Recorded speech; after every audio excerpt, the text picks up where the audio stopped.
Enquanto eu gravo e depois edito esse programa, eu sorvo meu chimarrão aqui e compartilho um brinde com vocês. Tá muito bom, ainda mais que cai uma chuvinha gostosa aqui no bairro onde eu moro, em Goiânia, Goiás, que está muito quente, muito abafado, muito sufocante mesmo aqui. A chuvinha dá um alívio. Fica melhor para beber chimarrão. Lembre-se, por falar nisso, de sempre dar likes aqui. Aliás, eu agradeço.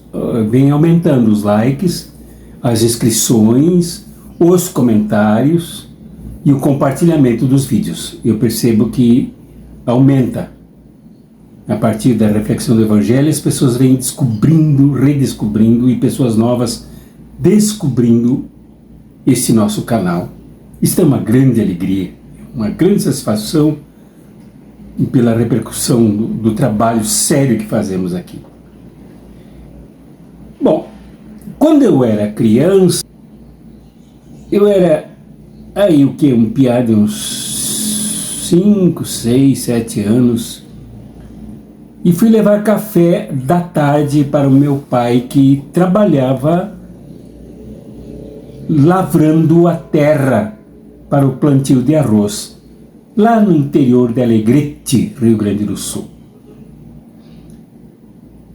Depois do café, o sol, já no meio da tarde, assim, o sol já permitia uma sombra. Então nós dois sentamos, ele com um copo, eu com outro, um copo aloçado, eu com outro, despejamos o café ali, abrimos um pano branco de pratos, dentro do qual, enrolado bem caprichosamente, se encontravam várias fatias de pão feito em casa no forno. Então nos sentamos ali para beber café. Que café gostoso que minha mãe fazia! Um bule! E mais adiante, alguns metros, em outra quadra, um outro trabalhador tocava uma junta de bois, puxando um arado, enquanto ele, fazendo o máximo de esforço para manter o arado na aragem, meu pai, então, apontando para ele, olha lá, me chamou pelo apelido que aqui não interessa, o apelido de criança, de casa, de família, disse, olha lá, se aqueles bois soubessem a força que têm, jamais seriam bois e não se submeteriam a esse serviço pesado a esta hora da tarde. Nunca me esqueci desta frase que eu ouvi pela primeira vez por parte do meu pai, e bem mais tarde, depois de cursar o seminário, graduação em filosofia, estudar psicologia e tal, eu me perguntei se meu pai realmente falava dos bois, sobre os bois, ou falava dele e do trabalhador. Provavelmente dos dois, dos bois e dos trabalhadores. Anos depois, já trabalhando em Uruguaiana, Rio Grande do Sul, conheci lá num CTG, Centro de Tradições Gaúchas, o escritor Hugo Ramírez, que me vendeu o seu livro chamado Rio dos Pássaros. Me autografou esse livro, que está na minha biblioteca lá em Caxias do Sul, sob os cuidados do professor Saulo Velasco, a quem eu saúdo com alegria. Neste livro, que eu li sofreguei rapidamente, conta a história do Rio Uruguai e da criação de várias cidades litorâneas do rio, inclusive de Uruguaiana. E a origem do nome Rio Uruguai, que em Tupi-Guarani significa Rio dos Pássaros, nome que ele deu para o seu livro. Muito interessante o conto, muito interessante o romance, muito interessante o livro. E lá estava a frase: se os bois soubessem a força que têm, jamais seriam ou continuariam sendo bois. Lendo outras obras de Érico Veríssimo, numa delas, não me lembro qual, entre as várias, eu acho que eu li todas, grande escritor do Rio Grande do Sul, respeitado nacional e internacionalmente, também numa ou noutra encontrei esta frase: se os bois soubessem a força que têm, jamais continuariam sendo bois. E se meu pai falava sobre os trabalhadores, e Hugo Ramírez falava também sobre os trabalhadores, e Érico Veríssimo tinha uma predileção especial em falar dos trabalhadores da agricultura, esta é a verdade sobre a classe trabalhadora, que se soubesse a força que tem, jamais continuaria sob a condição de boi de carga, boi de canga, boi sofrendo fincadas de picanas, que é uma taquara comprida, tendo numa das pontas um prego afiado que o boiadeiro usa, ou o lavrador usa para cutucar os bois, ora finca aqui nas carnes dos animais, para que eles continuassem quietos puxando a carga, puxando o arado ou a carreta. Ou então um chicote com nós. Muitos de nós crianças apanhamos com aquilo, que usados era para bater nos quartos, nas traseiras carnudas dos bois. Quer dizer, além de carregar, de puxar a carga, de produzir com seu serviço pesado e castigado sob o sol, ou sob o frio, ou sob a chuva, ainda eram maltratados.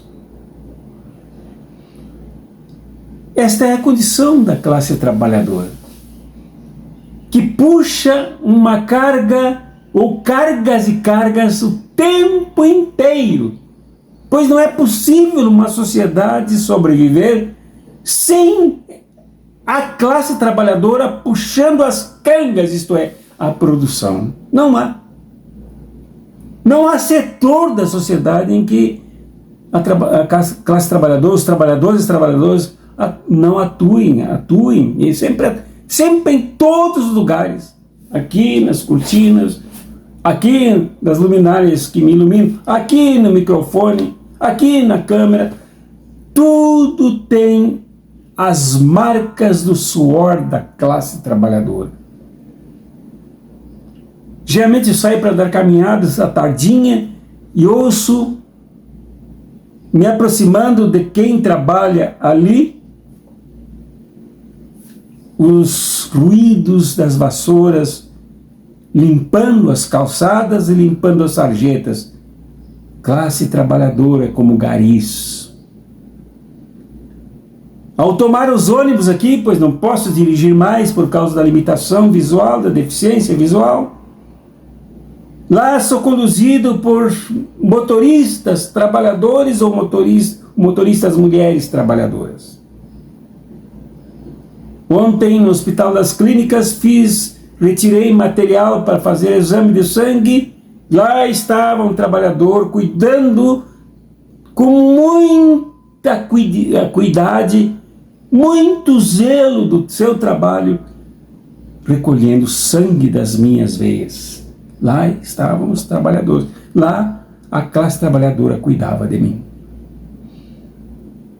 Quando a gente consulta enfermeiros, enfermeiras, médicos, médicas, os que fazem a triagem, todo mundo se passa por várias mãos da classe trabalhadora.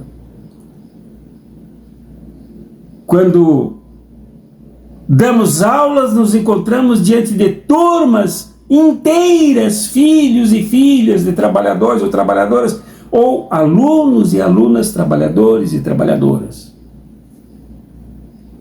Quando nos aproximamos de uma mesa de refeição para comer o sagrado alimento, lá vem ele totalmente produzido e transportado pela classe trabalhadora até chegar em nossa mesa. Classe trabalhadora anônima, sem nome, sem endereço, mas que ali no alimento deixa as suas marcas. Quando eu fiz as compras do supermercado ontem, por causa da visão, me atrapalho, e chegou um trabalhador: se eu preciso de ajuda, um desses que dentro do supermercado carrega caixas e caixas de maçãs, de bananas, uvas, melancia, verduras, até que tinha um saquinho perto de mim, um saquinho plástico, em cima de uma prateleira, de inhame. Ele me perguntou: esse saquinho é seu? Senti nele o cuidado, a delicadeza de não tirar algo que podia me servir, já que ele me percebeu de bengala. É a classe trabalhadora. Em tudo que se faz é a classe trabalhadora. Mas calada, desunida, sofrida, suada, sofrendo com baixos salários, com baixa qualidade de transporte, com baixa qualidade de alimentação. Geralmente baias frias, quase todos os trabalhadores e trabalhadoras, baias frias, comendo alimento frio, muitas vezes contaminado.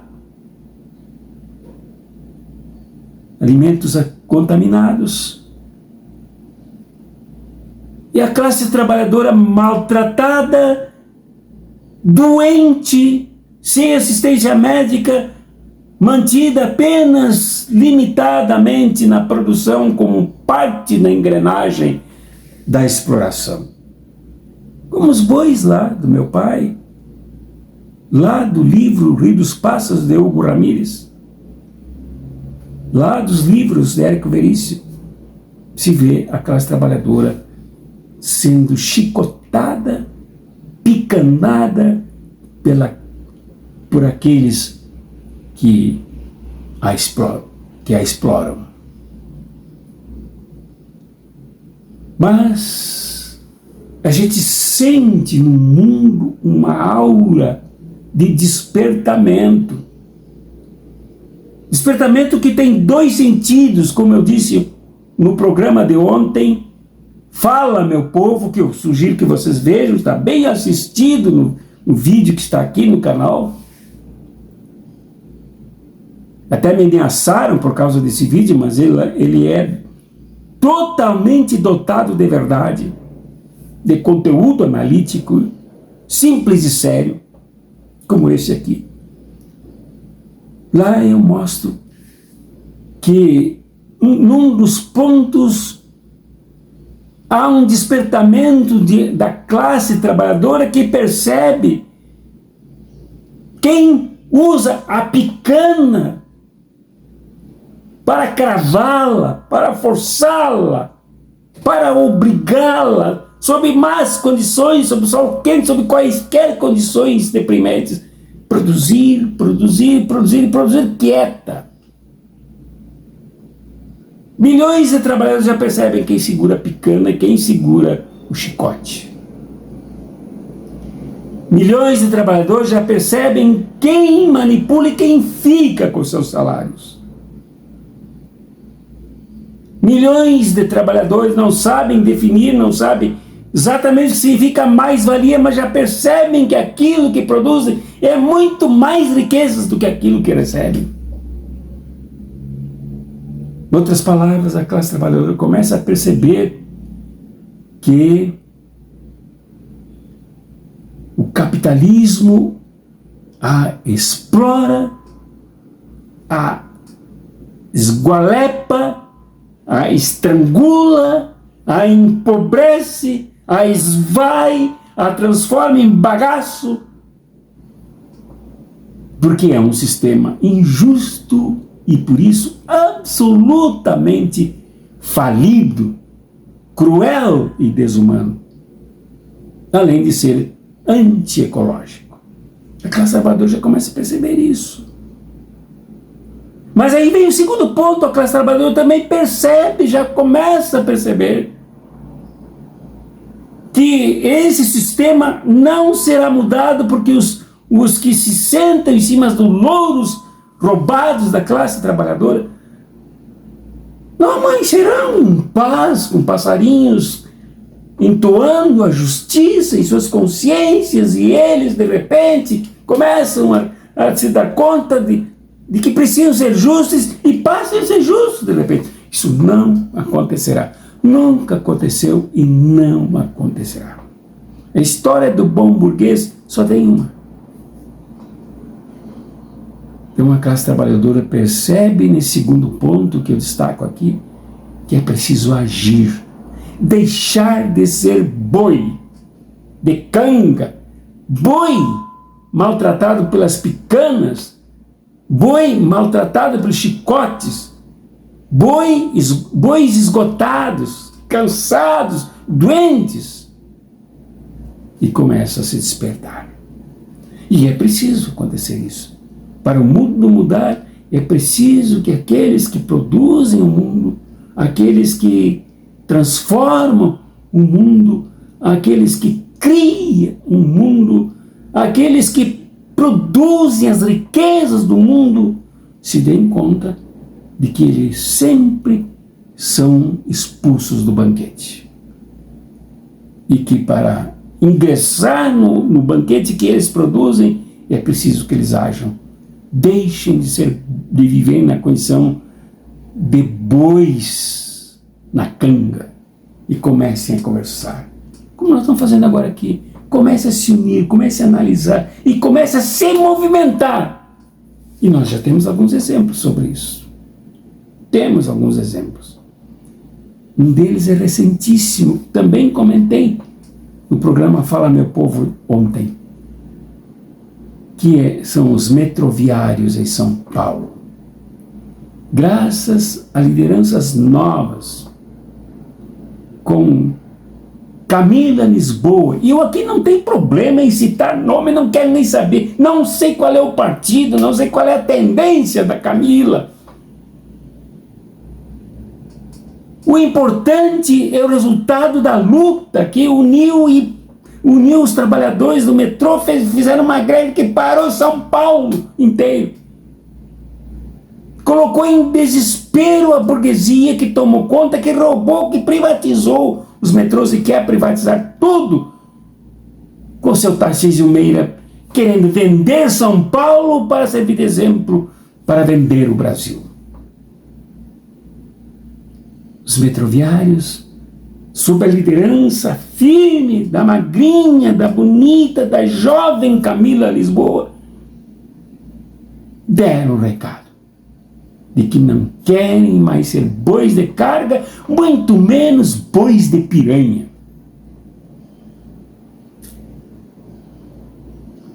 Pararam, porque a Justiça de São Paulo, controlada pela Opus Dei, a Justiça do Trabalho de São Paulo, em vez de se colocar ao lado do trabalho, em vez de se colocar ao lado dos trabalhadores que se cansaram de ser bois de piranha e bois de carga, bois sob chicote, a Justiça do Trabalho se colocou ao lado do capital e passou a multar o sindicato. Então a Camila disse sim. Paramos a greve, mas a luta continua.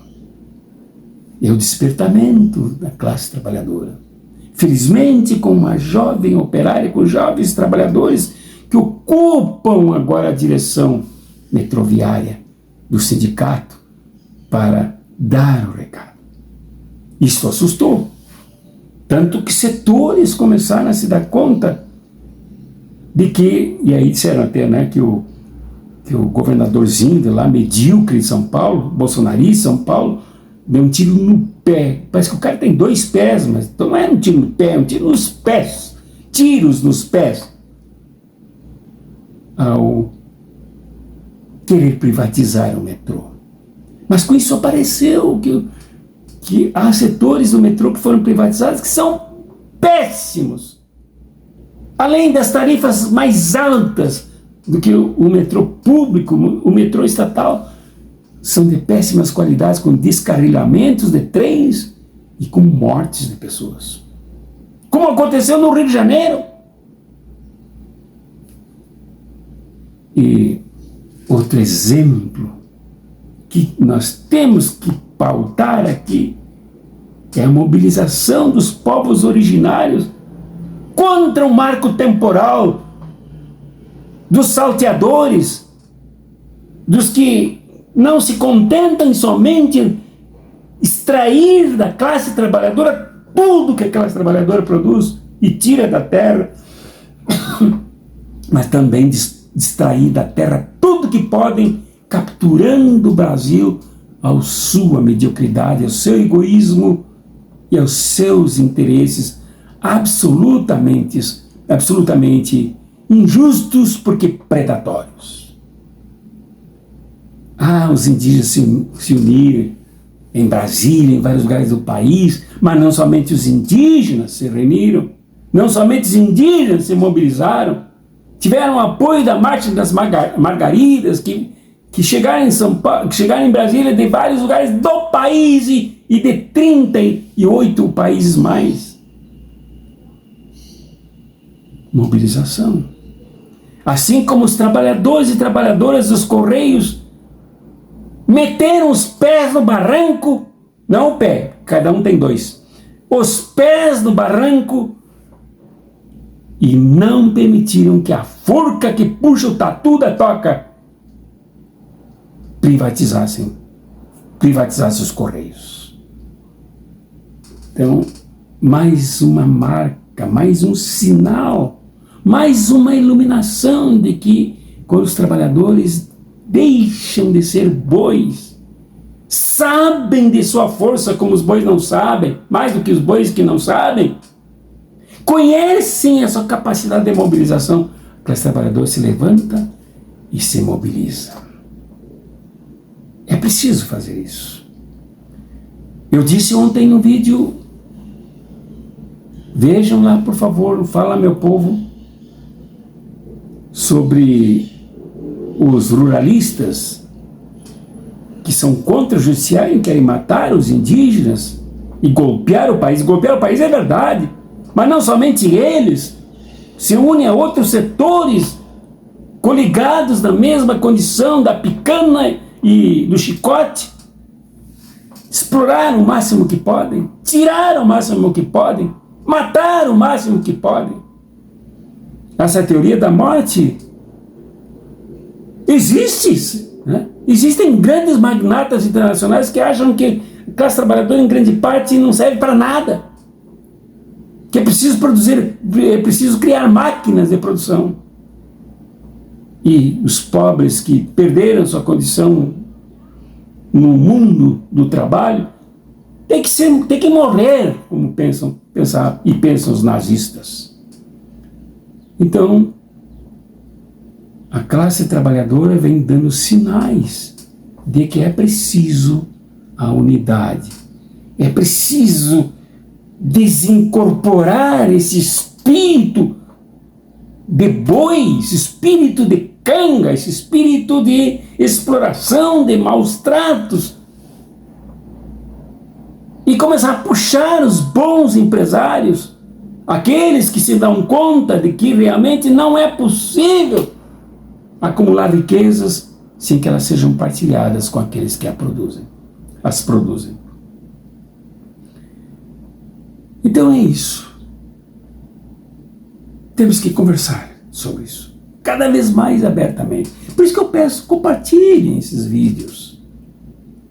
Abramos o debate, comecemos a conversar, comecemos a nos articular, comecemos a puxar com uma corda, nem que seja as direções dos sindicatos que dormem nesse pecado de setores da esquerda que, quando se elegem para determinados governos, seja federal, estadual, municipal ou os legislativos, arrumam seus cargos, seus salários e ficam o tempo inteiro debatendo e falando sobre coisas do povo, mas nada mais fazem.